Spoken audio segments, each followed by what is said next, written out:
చంద్రబాబు నివాసంలో ఎన్డీఏ కూటమి నేతల కీలక సమావేశం జరుగుతోంది. పవన్ కళ్యాణ్, పురంధేశ్వరి, బీజేపీ రాష్ట్ర ఎన్నికల ఇన్ఛార్జ్ సిద్ధార్థనాథ్ సింగ్ తో చంద్రబాబు సమావేశమయ్యారు.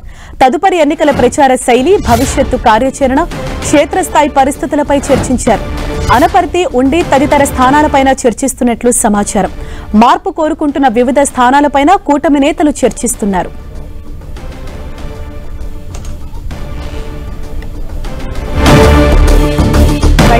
సంబంధించి మరిన్ని డీటెయిల్స్ మా ప్రతినిధి రవిచంద్ మనకు అందిస్తారు. రవిచంద్, ప్రస్తుతానికి చంద్రబాబు నివాసంలో ఎవరెవరు భేటీ అయ్యారు? ప్రధానంగా ఈ సమావేశం యొక్క ముఖ్య ఉద్దేశం ఏంటి? హరీష్, చంద్రబాబు నివాసంలో ఎన్డీఏ కీలక నేతల సమావేశం జరుగుతుంది.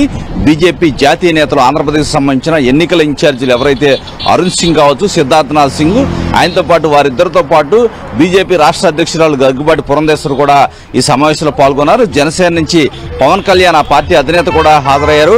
ముఖ్యంగా రాబోయే ఎన్నికల్లో ఏదైతే మేనిఫెస్టో గురించి ప్రధానంగా చర్చిస్తున్నట్టు తెలుస్తుంది. అదేవిధంగా ఇక్కడ ఏదైతే అనపర్తి స్థానం గురించి కూడా కీలక చర్చలు జరుగుతున్నాయి. ఎందుకంటే అక్కడ టీడీపీ నుంచి రామకృష్ణారెడ్డి ఉన్నారు. ఇట్టి పరిస్థితుల్లో కూడా ససేమిరా ఆయన దారిలోకి రావట్లేదని బీజేపీ అయితే ఫిర్యాదు చేస్తున్నట్టు కూడా తెలుస్తుంది. బీజేపీ అభ్యర్థికి సహకరించట్లేదు, ఆయన ప్యారలల్ గా తిరుగుతూ ఉన్నారు, ఈ ఇష్యూ సెటిల్ చేయాలని చెప్పి బీజేపీ అధిష్టాన వర్గం నుంచి చంద్రబాబు కూడా సమాచారం వచ్చింది. ఈ అంశాల గురించి మాట్లాడుతున్నారు. అదేవిధంగా ఉండికి సంబంధించి కూడా మాట్లాడుతున్నారు. ఎందుకంటే గతంలో కొన్ని ప్రతిపాదనలు వచ్చాయి. అక్కడ ఏదైతే నర్సాపురం ఎంపీ అభ్యర్థిని మార్చి ఉండి స్థానం ఇస్తాం, నర్సాపురాన్ని త్రిబులార్కి ఇవ్వాలని చెప్పి టీడీపీ ఒక ప్రతిపాదన అయితే బీజేపీ అధిష్టాన వర్గాన్ని పంపింది. ఆ ఇష్యూ కూడా ఇంకా కొలిక్కి రాలేదు. అయితే టీడీపీ కూడా ఆఖరి వరకు చూసి ఏదైతే ఉండి స్థానాన్ని త్రిబులార్కి ఇవ్వాలనే ఒక నిర్ణయానికి అయితే వచ్చింది. అయితే దాని గురించి కూడా చర్చిస్తున్నట్టు కూడా మనకి తెలుస్తుంది. ఏది ఏమైనా గత కొన్ని రోజుల నుంచి జరుగుతున్న ప్రచార సరళి కావచ్చు, రాబోయే రోజుల్లో ఏ విధంగా ప్రచారం చేయాలి, పవన్ కళ్యాణ్ కావచ్చు, చంద్రబాబు కావచ్చు, ఇప్పటికే ఉమ్మడి సభలు కూడా నిర్వహిస్తున్నారు. నిడదవోళ్ళు అయితే పురంధేశ్వరి కూడా, ఈ ముగ్గురు కలిసిన సమావేశం కూడా జరిగింది. రాబోయే రోజుల్లో బీజేపీ, జనసేన పోటీ చేసే స్థానాల్లో కూడా చంద్రబాబు విస్తృతంగా పర్యటించాలనుకుంటున్నారు. అప్పుడు ముగ్గురు కూడా ఏదైతే పురంధేశ్వరి, పవన్ కళ్యాణ్, చంద్రబాబు ముగ్గురు కలిసి ఈ మూడు పార్టీలు కలిసి ప్రచారం చేయాలనేది కూడా ఒక డిసైడ్ చేస్తున్నారు. నామినేషన్లు వేసిన తర్వాత ఏ విధంగా 18 నుంచి నామినేషన్లు వేస్తూ ఉంటారో, ఆ తర్వాత ఎన్నికల ప్రచారం ఏ విధంగా ముందుకు పోవాలి, పవన్ కళ్యాణ్, చంద్రబాబు కలిసి ఎక్కడెక్కడ పర్యటిస్తున్నారు, ఎన్నికల వ్యూహాలకు సంబంధించి కీలక ఏదైతే సమావేశం అయితే జరుగుతుంది. అదేవిధంగా రాష్ట్రంలో జరుగుతున్న ఏదైతే కొంతమంది అధికారులపై ఫిర్యాదులు చేస్తున్నారు. పురంధేశ్వరి కూడా ఎన్నికల సంఘానికి లేఖ రాసింది.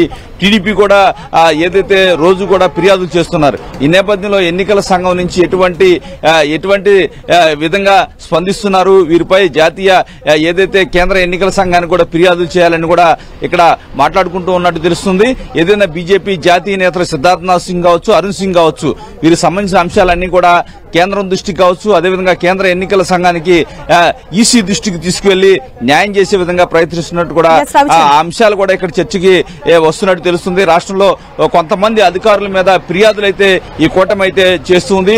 వారిపై కూడా కేంద్రం కావచ్చు, ఎన్నికల ఈసీ చర్యలు తీసుకునే విధంగా ప్రెజర్ చేయాలని కూడా ఒక నిర్ణయం తీసుకున్నట్టు తెలుస్తుంది. ఏది ఏమైనా ప్రచార సరళికి సంబంధించి కీలకంగా, ఎందుకంటే ఇప్పటికే పొత్తులో భాగంగా కొన్ని స్థానాల్లో ఇంకా మూడు పార్టీల మధ్య సయోధ్య కొన్ని స్థానాల్లో కుదరలేదు. వారి మధ్య సయోధ్య గురించి ఎన్నికల పట్టాలు ఎక్కించాలి, వీరందరికీ కూడా అందరినీ బుజ్జగించాలి అని కూడా ఒక నిర్ణయం తీసుకున్నట్టు తెలుస్తుంది. హరీష, ఖచ్చితంగా రవిచంద్, అంటే పొత్తులో భాగంగా ఇప్పటికే టికెట్ దక్కని అసంతృప్త నేతలు పార్టీని వీడే యోచనలో కొంతమంది ఉంటే, కొంతమంది ఇండిపెండెంట్ గా పోటీ చేసేందుకు కూడా సిద్దమవుతున్నారు. ఈ నేపథ్యంలో వీరిపైన, అంటే ఇటువంటి అసంతృప్త నేతలపైన ఏ విధంగా దృష్టి సారిస్తున్నారు? అంటే ముందుగా అసంతృప్త నేతలు ఎవరైతే ఉన్నారో వారిని బుజ్జగించే కార్యక్రమాలు అయితే చేయాలనుకుంటున్నారు. ఎందుకంటే ఇప్పుడు వరకు కూడా గత ఏదైతే సీట్లన్నీ కూడా ప్రకటించిన తర్వాత కొన్ని చోట్ల ఇంకా కూడా ఒక కొలిక్కి రాని పరిస్థితుంది. ఏదైతే రెండు పార్టీల మధ్య సీట్ల సర్దుబాటులో భాగంగా కొంతమంది ఎవరైతే ఫస్ట్ లో అయితే కొంతమంది మాట వినని పరిస్థితి, పార్టీ అధిష్టాన వర్గాలను కూడా ధిక్కరించే పరిస్థితి ఉంది. కానీ ఇప్పుడిప్పుడే సెట్ అవుతున్నారు. వారికి కొంత సమయం ఇవ్వాలి, ఎట్టి పరిస్థితుల్లో కూడా వారిని సెట్ చేయాలనే విధంగా కూడా వీరు ఆలోచన చేస్తున్నారు. వారందరికీ నచ్చజెప్పే విధంగా కూడా కొన్ని చర్యలు అయితే తీసుకోవాలని కూడా చూస్తున్నారు. ఎందుకంటే రాజకీయంగా భవిష్యత్తులో ప్రభుత్వం వస్తే వారికి ఏ విధమైన ప్రాధాన్యత ఇస్తామో, వారు ఎన్నికల్లో కలిసి పనిచేయాలి. ఎందుకంటే వారు కనుక పని చేయకపోతే క్యాండిడేట్ విజయాల మీద ఆ ప్రభావం పడే అవకాశం ఉంటుందని వీరు ఒక అభిప్రాయపడుతున్నారు. వారందరికీ నచ్చజెప్పాలని భావిస్తున్నారు. ఒకవేళ కనుక అన్ని విధాల ప్రయత్నించి వారు కనుక సహకరించకపోతే గట్టి చర్యలు తీసుకునే విధంగా కూడా వీరి చర్చలు అయితే జరుగుతున్నాయి. ఇప్పటికే ఎక్కడెక్కడ ఇటువంటి ఇబ్బందులు ఉన్నాయో కూడా గుర్తించారు. వారందరితో మాట్లాడే ప్రయత్నం చేస్తున్నారు. ఎందుకంటే ముఖ్యంగా టీడీపీలో అంతర్గతంగా ఉన్న ఇష్యూస్ ను కూడా చంద్రబాబు అయితే మాట్లాడుతున్నారు. మొన్న సమయం దొరికినప్పుడల్లా కూడా అసంతృప్త నేతల్ని పిలిపిస్తున్నారు. వారి రాజకీయ భవిష్యత్తుకి భరోసా కల్పిస్తున్నారు.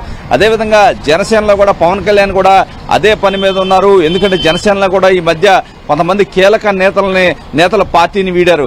ఈ నేపథ్యంలో పవన్ కళ్యాణ్ కూడా వారందరినీ పిలిపించి మాట్లాడే ప్రయత్నం అయితే చేస్తున్నారు. బీజేపీ అయితే ముఖ్యంగా ఇబ్బందులు ఎదుర్కొంటుంది. ఎందుకంటే ఇటు జనసేన టీడీపీ నుంచి కొంతమంది సహకరించలేదనే ఫిర్యాదులు వస్తున్నాయి. ఈ నేపథ్యంలో వారు కూడా ఈ అంశాలన్నీ కూడా కలిసి మాట్లాడుకుంటూ ఉన్నారు. Harisha, thank you Ravichand.